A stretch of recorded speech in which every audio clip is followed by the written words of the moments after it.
Good evening and welcome to Tucker Carlson. Tonight, a lot happening in the news. Here's one item that we noticed. Canada canceled democracy last night.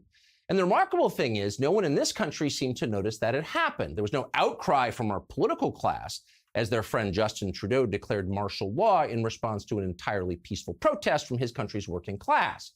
Our news media barely noted that it happened. Weirdest of all, the State Department, which exists these days to denounce such attackers of democracy as Hungary and Poland, didn't say a single word as democracy in Canada ended. That's pretty weird if you think about it. Canada is not some exotic faraway land with an alien culture and an unintelligible language. It's not Ukraine. Canada is our neighbor. It's our trading partner. Canada is our closest ally on earth. It's practically part of our country. Our vice president grew up in Canada. So did half of our comedians and actors and singers. Our border with Canada is the longest border in the world. It stretches more than 5,500 miles. So on every level, we are deeply intertwined with Canada, whether we notice it or not. What happens there matters here. If nothing else, it's a preview of what will likely happen in the United States. So with that in mind, you should know that Justin Trudeau is no longer the Prime Minister of Canada. Justin Trudeau is Canada's maximum leader. It's strongman, it's caudillo, it's potentate. Justin Trudeau is the dictator of Canada. If you think that's an overstatement, try to think of another way to describe what Justin Trudeau is now doing. For the first time in Canada's history, Trudeau has invoked what's known as the Emergencies Act, though the protests he is facing hardly qualify as an emergency. But suddenly, Justin Trudeau has the power to crush all political opposition to his rule, and that's exactly what he's doing. Trudeau has ended free speech in Canada. He's banned free assembly.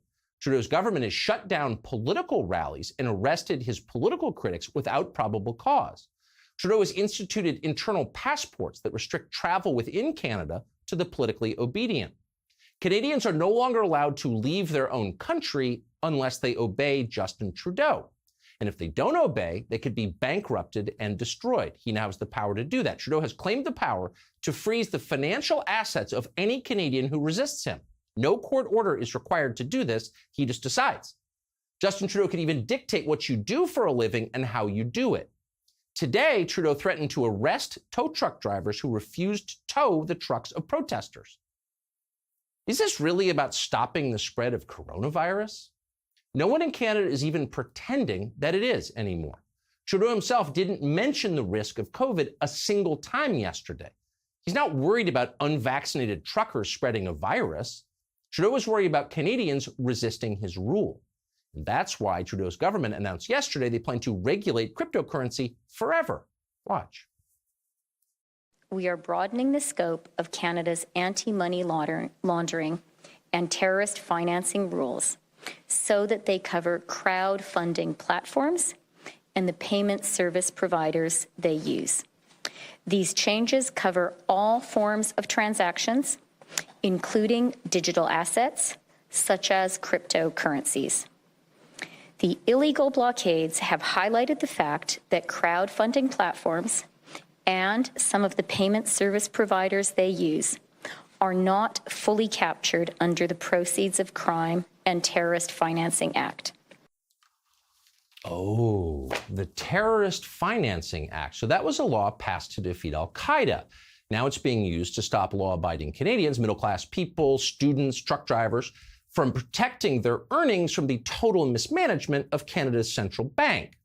Justin Trudeau has wrecked the Canadian economy, but thanks to the Terrorist Financing Act, there is no escape from the consequences. Canadians are going to have to live with the consequences of Justin Trudeau's fiscal recklessness, whether they want to or not. Otherwise, they're terrorists. It shouldn't surprise you that Trudeau's first move in the face of a trucker protest was to clamp down on cryptocurrency. Democrats will try this in this country, guaranteed. They'll tell us Bitcoin is a Russian plot. CNN will dutifully back them up. Watch it happen. But at the same time, you've got to wonder, since we're speaking of terrorism, what happened to the actual terrorists? Those do exist. How is Justin Trudeau treating them? Well, let's see.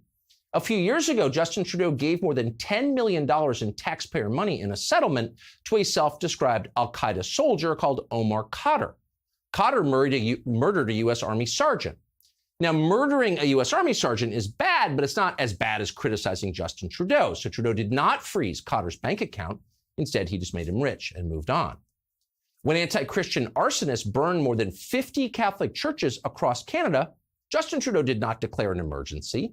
Instead, he issued a statement sympathizing with them. Quote, "It is fully understandable," Trudeau said, "given the shameful history we are all becoming more aware of."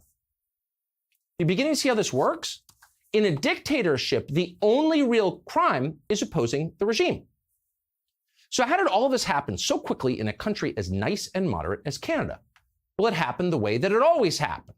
It happened with maximum aggression and limited popular support. Justin Trudeau won re-election last year with less than a third of the national vote. In fact, he finished the election behind his main competitor, the Conservative Party. Thanks to quirks in the parliamentary system, Trudeau took power anyway, and he immediately began to crack down on anyone who opposed him. Trudeau had relatively few supporters, but they turned out to be the right supporters. They were the people with power. The woman, for example, you just saw announcing the crackdown on cryptocurrency is Canada's Deputy Prime Minister. But before she was that, she was a longtime journalist, including in our country. She used to write for the Washington Post. She's currently married to a New York Times reporter. Why is that relevant? Well, because up and down this story, you see the starring role that media organizations have played in the death of Canadian democracy.